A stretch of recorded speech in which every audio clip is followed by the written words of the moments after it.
Vous faites bien de toujours nous préférer pour vous informer. Bienvenue dans cette session de l'information. Voici les grandes articulations. Pré-rentrée scolaire 2024-2025, les acteurs du système éducatif du Bénin reprennent déjà le chemin de l'école ce lundi 9 septembre de l'an 2024. Une équipe de nos reporters a fait le constat de l'effectivité de la pré-rentrée dans quelques écoles publiques comme privées ici à Malanville. Les précisions sont à suivre. Pendant ce temps, ouf de soulagement pour les acteurs du collège d'enseignement général 1 de Malanville, le dépotoir d'ordures érigé dans les encalbures de l'établissement est en train d'être dégagé. Les travaux sont en cours. On en parle dans cette édition.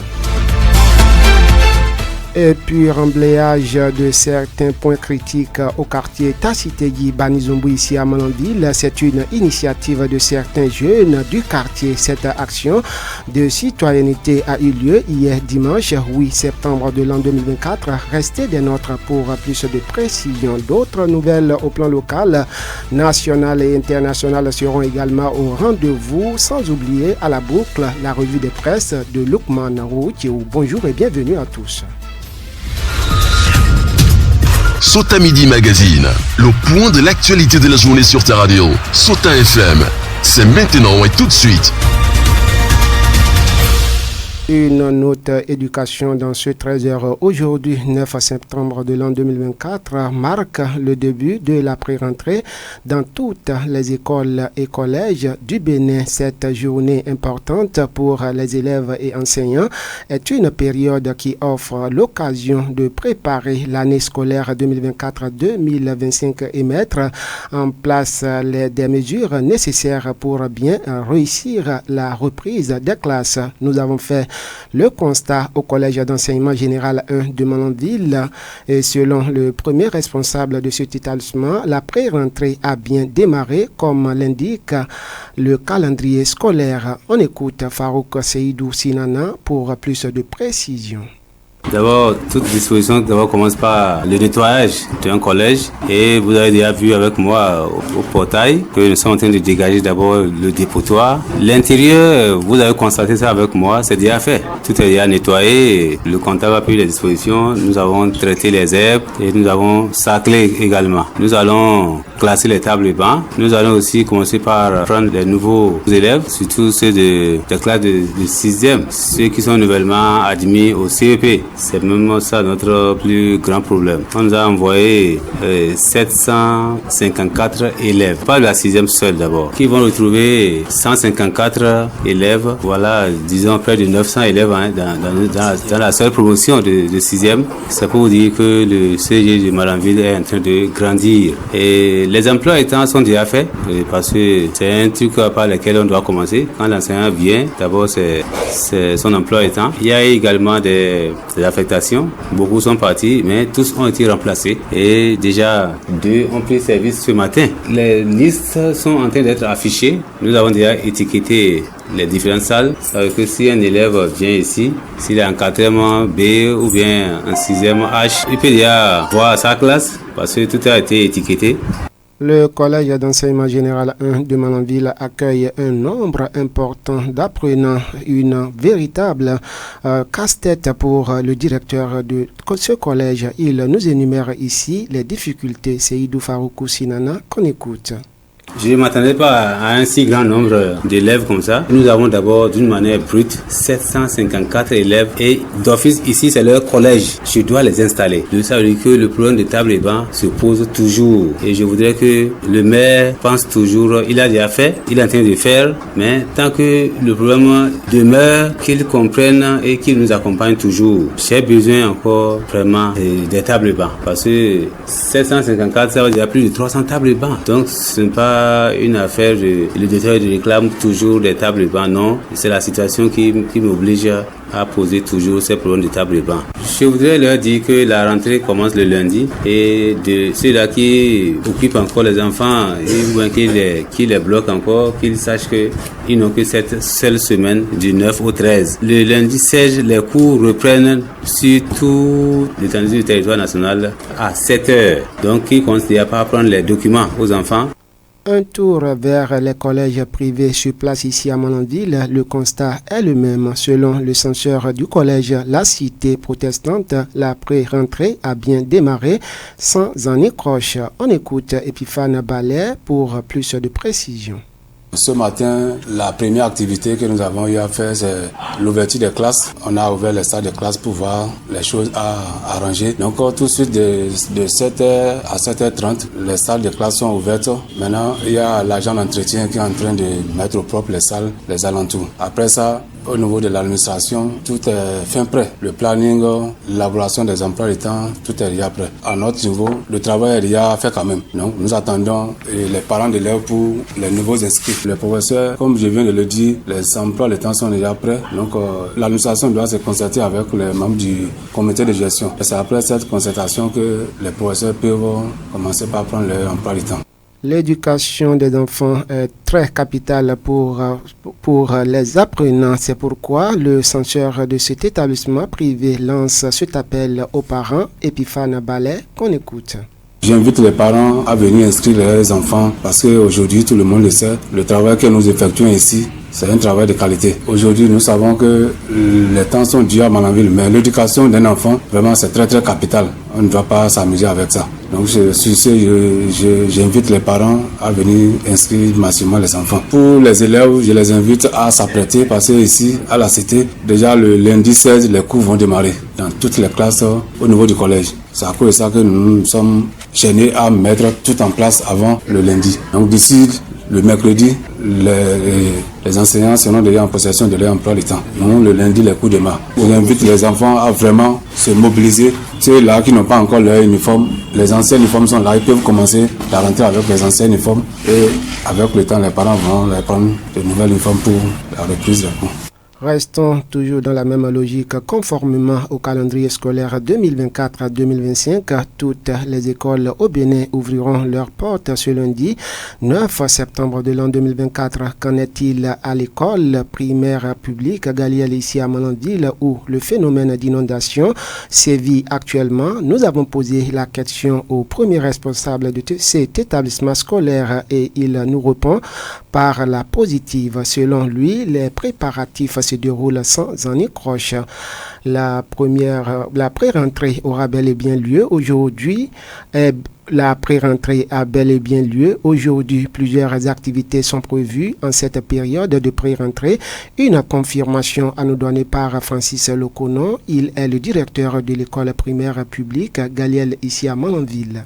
Le lundi 9 septembre 2024, c'est la semaine de pré-rentrée. Nous aussi, à l'EPP Galiel, nous sommes en train de préparer activement cette semaine-là, qui est la semaine de pré-rentrée, parce qu'il y a des activités qui sont prévues pour être déroulées au cours de cette semaine de pré-rentrée. Parmi ces activités, il y a l'inscription des nouveaux écoliers. Les parents doivent commencer par les inscrire à l'école. Les anciens élèves doivent venir pour nettoyer la cour de l'école. Le directeur doit faire un conseil des maîtres avec les enseignants de l'école et la répartition des classes. Il y a aussi une assemblée générale des parents d'élèves avec le directeur. La particularité ici à Galiel, c'est que le quartier est inondé. Ce n'est pas pour la première fois. C'est un phénomène qui s'observe presque en août chaque année. Au début de chaque année scolaire, nous sommes toujours confrontés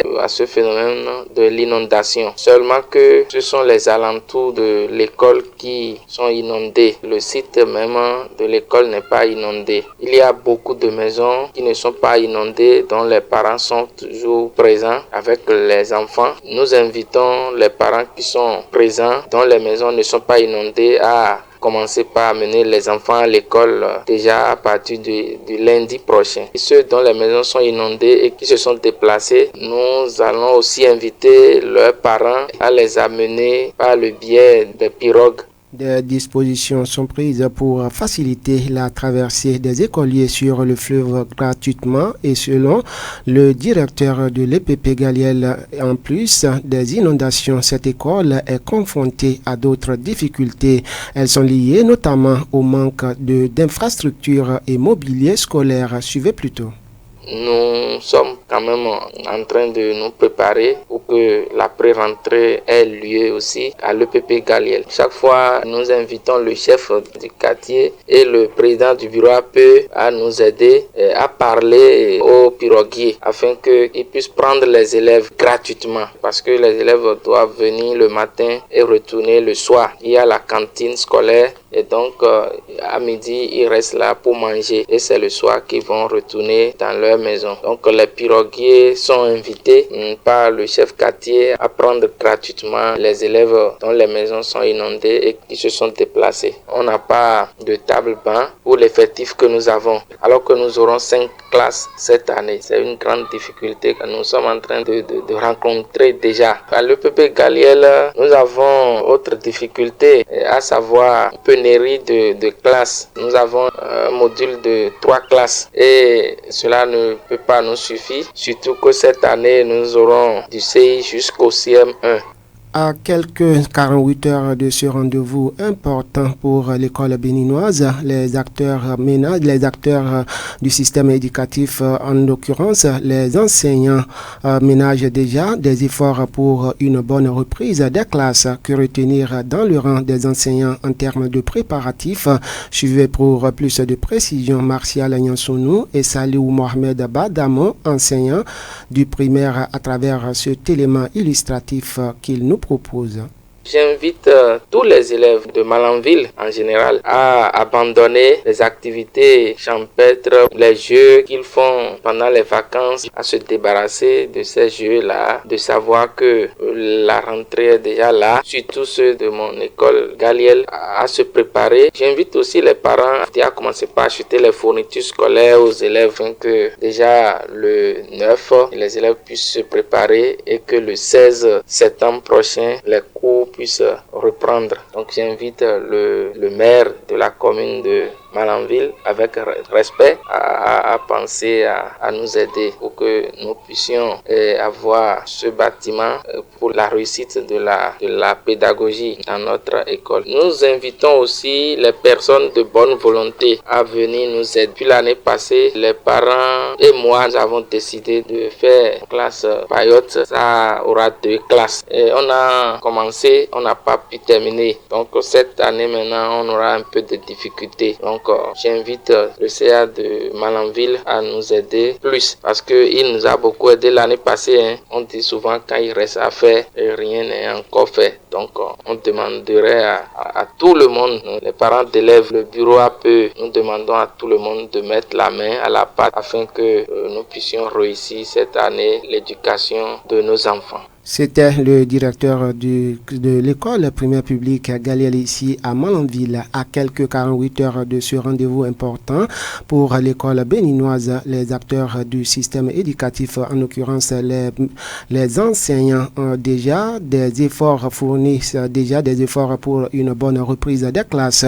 Que retenir dans le rang de ces enseignants en termes de préparatifs? À suivre pour plus de précision Martial Nyansounou et Saliou Mohamed Badamon, enseignant du primaire, à travers cet élément illustratif qu'il nous propose.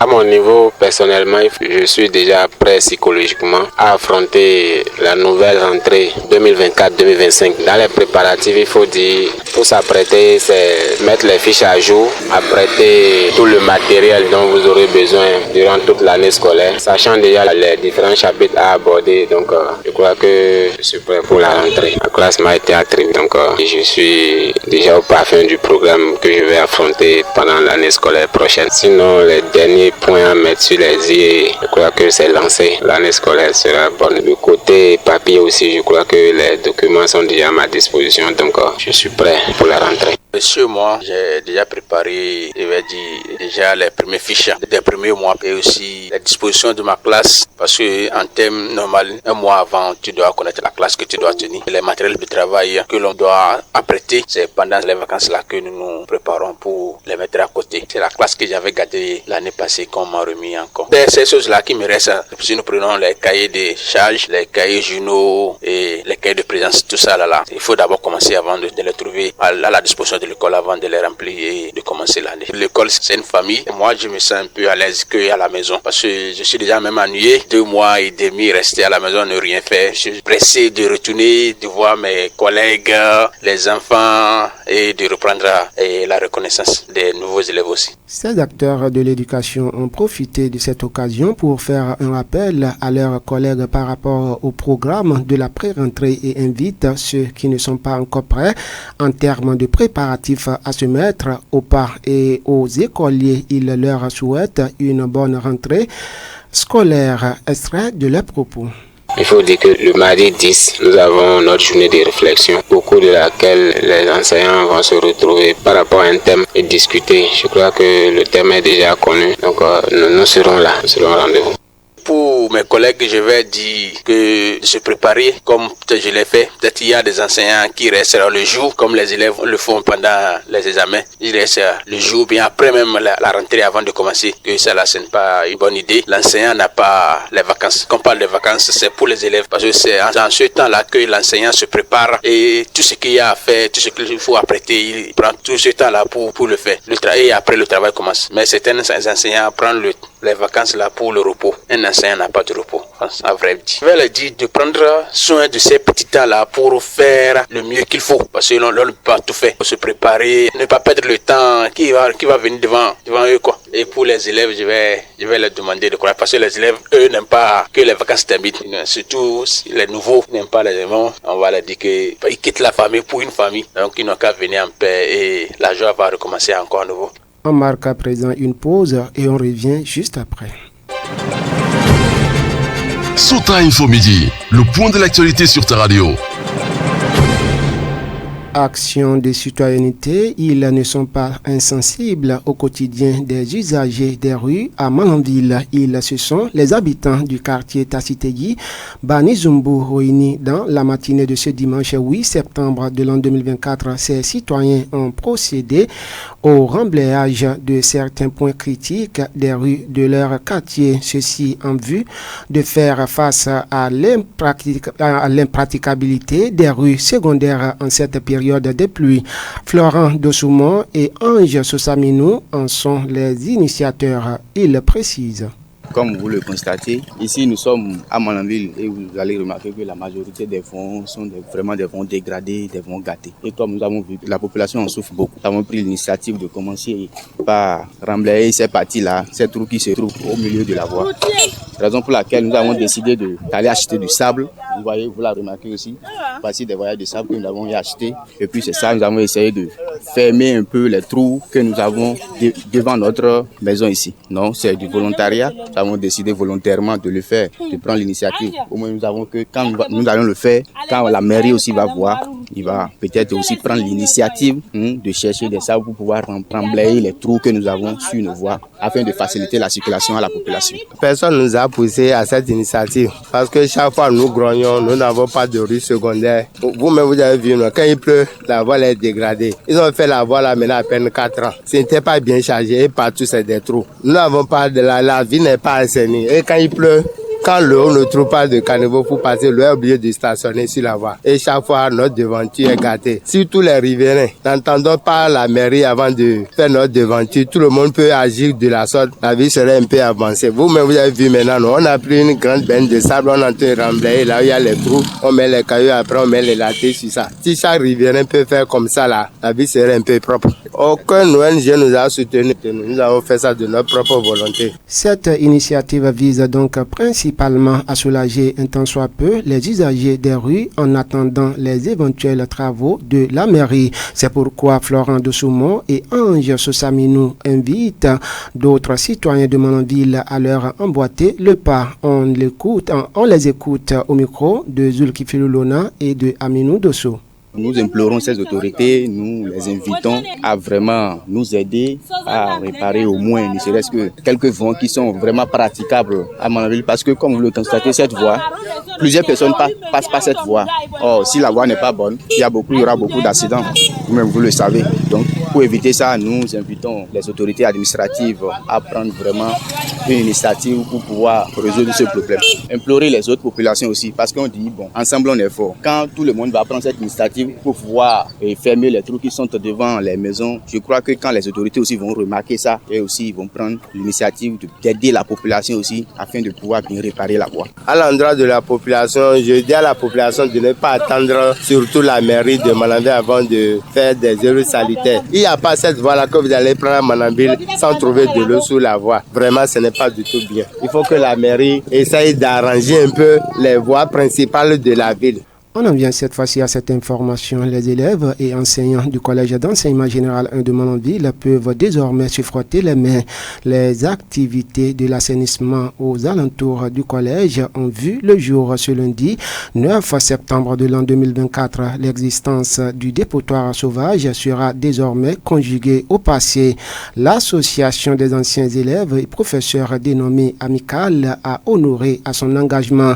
Ces activités ont démarré en présence du directeur et enseignant du collège et d'autres et les autorités politico-administratives de la mairie de Malanville. Faoukou Seydou Sinana, directeur du collège d'enseignement général 1 de Malanville, donne des précisions sur cette opération de salubrité d'envergure. Au fait, tout a commencé par l'amicale des anciens élèves et professeurs du CG Malanville. Et bien avant leur arrivée, l'administration du CG avait déjà entrepris quand même des démarches auprès de la mairie. J'ai informé le maire, le SE également était informé. Bon, il courait déjà avec moi à l'ombre, mais nous n'avons pas baissé les bras. Surtout à l'arrivée de l'amicale, c'était un renfort pour moi. Nous étions allés voir directement Sorobat, le directeur de leur entreprise qu'on appelle Sorobat. C'est eux que vous voyez là en train de dégager actuellement. C'est le bruit de la machine que vous entendez comme ça. Ils sont venus pour nous aider, pour enlever le dépotoir, dégager ça complètement pour que désormais l'accès au CG soit facile à nos élèves. Après notre rencontre avec Sorobat, ce qu'ils ont accepté. Ils ont accepté de venir nous dégager le dépotoir, mais sous le leadership du maire, il ne peut rien entreprendre sans l'avis du maire ou du SE. Donc j'étais allé voir en personne le maire. C'était ce vendredi passé là pour qu'il donne son OK. Donc ce que le maire a fait sur le champ. Franchement, je lui dis merci. Le maire, quand je lui ai dit ça, il m'a dit, monsieur le directeur, vous êtes en train d'être trop long. Laissez-moi prendre mon bic et le écrire en même temps. Il doit recevoir cette même lettre là ce même jour vendredi. Et effectivement, j'ai vu déjà la main du maire parce que la machine est déjà là. Le directeur du Sorobat était venu ce matin nous surprendre ce même lundi là. Par ailleurs, le directeur du collège d'enseignement général 1 de Malanville est revenu sur l'accord des autorités politico-administratives après concertation avec les agents de Sorobat afin de trouver un endroit où transporter ces déchets. Seydou Faoukou Sinana, qu'on écoute. À notre arrivée là-bas, Sorobat nous faisait savoir que le maire leur faisait des signes avant notre arrivée, parce qu'il a déjà entendu notre cri de cœur, les gens grognaient chaque jour, mais le maire courait à l'ombre. C'est toute notre rencontre avec le directeur Hadi, monsieur Hadi de Sorobat, que j'ai compris que le maire aussi ne dormait pas. Donc je lui dis merci, et merci à l'amicale qui n'a pas quand même perdu le temps. Les 2 jours qu'ils ont passé avec moi pour m'aider à toucher Sorobat. Et c'est aussi une occasion de dire merci aussi à monsieur Akoubena, le commissaire, oui. C'est contre 0 francs. Quand je leur ai parlé de l'enlèvement de ce dépotoir là, ils m'ont dit si c'est juste pour enlever ça, la seule question qu'ils m'ont posée, c'est où est-ce qu'on peut aller les déposer. Est-ce que tu as un lieu où, quand on va enlever le dépotoir, là où on peut aller les déposer? Je lui ai dit, diversité sur l'espace vide qui est en face de moi, d'étaler ça. Donc c'est le seul moyen que moi j'ai ici. Je n'ai pas un autre lieu où on peut aller déverser ce dépotoir parce que c'est beaucoup. Cette activité d'assainissement intervient après plusieurs interventions de dénonciation sur les tranches de grogne des médias locaux, dont Sota FM. C'est pourquoi Faoukou Seydou Sinana saisit notre canal pour témoigner sa reconnaissance aux différents acteurs qui ont contribué à la réussite de l'opération. On écoute Seydou Faoukou Sinana au micro de la rédaction de Sota FM. Je voudrais d'abord remercier tous ceux-là qui ont grogné, les grogneurs qui en parlaient, tous ceux-là qui parlaient de l'enlèvement de ce dépotoir-là. Et je leur dis merci. Je dis merci à mon grand frère Aladji Agro. Je dis merci à Ange. Il y en a aussi qui appellent de Guinée et j'aurais appris. En tout cas, je voudrais leur dire merci. La presse en général, la radio Mobo, la radio Sota FM, je leur dis merci de la tête jusqu'au dernier agent de ces deux radios-là. Je leur dis merci. À ceux-là qui vivent aux alentours du CG, que désormais que c'est interdit de venir déverser des ordures devant le CG. Le nouveau commissaire est déjà informé. Parce que c'est ensemble que nous avons pris la décision de déverser les ordures là dans l'espace vide ici. Si on surprend quelqu'un, l'amende est là, vous payez une très grosse amende et si vous ne savez même pas faire avec ce nouveau commissaire, vous allez même finir au commissariat. La propriété d'un espace, ça participe au bien-être de tout le monde. Mais tout ça là ne leur rendait pas service. Mais maintenant, lorsque ça sera fait, je pense que nous allons tous profiter. Il leur revient maintenant de prendre conscience. La propriété est une mesure que nous devons sauvegarder dans le quotidien que nous aurons chaque jour. On installe à présent la revue de presse nationale de Lukman Rououtiou. Suivez la revue de presse sur Sota FM. Amis de la plume et du papier, mesdames, messieurs, bonjour. Dossier Steve Amoussou, le gouvernement rompt le silence. Le sujet est traité par les journaux ce lundi. C'est d'ailleurs la manchette du quotidien Info Matin pour lequel non seulement le gouvernement sort de son silence, mais clame également son impartialité dans ce dossier. Le porte-parole du gouvernement, Wilfried Léandre Ngbeji, au détour d'un plateau spécial, s'est prononcé selon la publication. Ce n'est pas une affaire du gouvernement, ce n'est pas le gouvernement qui l'a interpellé. Je laisse la justice faire son travail comme elle a commencé à le faire. On a vu un aspect qui a été vidé. Il me semble qu'il en reste d'autres, a déclaré le principal communicateur de l'exécutif béninois qui, se faisant d'après le journal, se base sur le principe de séparation des pouvoirs. Alors, observe Matin Libre, dans l'affaire enlèvement de Steve Amoussou, le gouvernement se dédouane. Plus loin, rapporte Info Matin, Wilfried Léandre Ngbeji défend que le droit d'expression, c'est dire ce qu'on veut et le prouver quand il le faut, d'en assumer les conséquences. Ici, le frère Ouvi, je ne sais pas si c'est lui, Steve Amoussou, chacun de nous a le temps de le constater que ce n'est ni un journaliste, ni un acteur de la société civile, mais c'est ce qu'on appelle un activiste politique. Il n'exerce plus une liberté d'expression, dit cite Léandre Ngbeji, repris par le Canard. Des propos qui font réagir. D'abord, rapporte qu'en réponse au porte-parole du gouvernement sur l'affaire Steve Amoussou, Richard Boniwourou déclare que la liberté d'expression s'étend à tous les citoyens. Il faut donc éviter l'amalgame, clame-t-il. Pendant ce temps, dans la suite, le Télégramme rapporte que 5 juristes attaquent le nouveau code électoral béninois. 5 juristes ont déposé une plainte contre le Bénin devant la Commission africaine des droits de l'homme et des peuples. Avec ce recours, Dynamisme Info observe que le topo de la rupture pour assurer la continuité est mis à rude épreuve. En attendant de le constater ainsi dans le reste, en autre sport, Fraternité s'intéresse aux éliminatoires CAN 2025. Fini le compte fait de la victoire sur le Nigeria, s'exclame d'entrée le journal de Ménotin. Mon confrère note que les Guépas sont revenus à la dure réalité de leur confrontation avec les Super Eagles.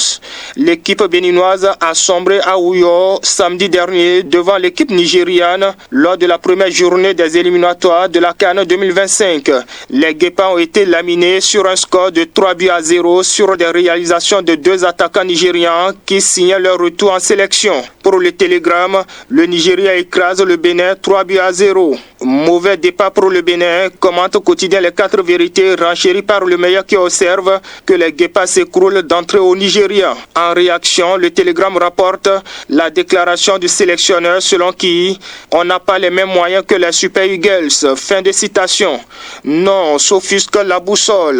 C'est une honteuse excuse du sélectionneur face à l'écrasante défaite des Guépards face au Nigeria, critique mon confrère. Et donc, vaincu par le Nigeria, reprend Info Matin, les Guépards se trouvent au pied du mur face à la Libye. Oui, face à la Libye à Abidjan demain, les Guépards ont l'obligation de se racheter, estiment les 4 vérités, mais également Fraternité qui voit les Guépards après la débâcle à Ouyo en opération rachat à Abidjan. Le pays émergent rumine l'indigeste défaite de l'équipe nationale et dénonce trop de copinage des joueurs sans club et sans temps de jeu.